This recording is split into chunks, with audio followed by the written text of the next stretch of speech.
अज यार आंदा पे, अज दोस्त आंदा पे, तने टिड़दा वधाया मैं, तने टिड़दा वधाया मैं, मेहमान थींदा पे, मेहमान थींदा पे है।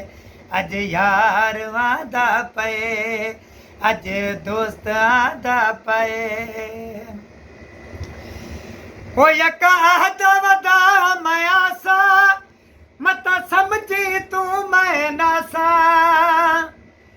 यका आहद वदा मैं आसा, मत समझी तू मैं नासा। पक मैं को देदा पे, मेहमान थींदा पे, मेहमान थींदा पे है।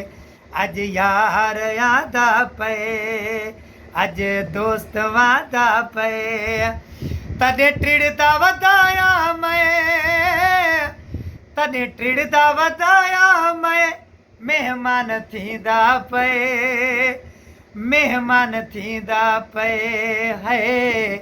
अज यार आंदा पे, अज दोस्त आंदा पे। वो सजा गोठ सिंगारी खड़ाया, सब रस्ते बुहारी खड़ाया। सजा गोठ सिंगारी खड़ाया, सब रस्ते बुहारी खड़ाया। इजो जानी पुजदा पे, मेहमान थींदा पे, मेहमान थींदा पे है। अज यार आंदा पे, अज दोस्त आंदा पे।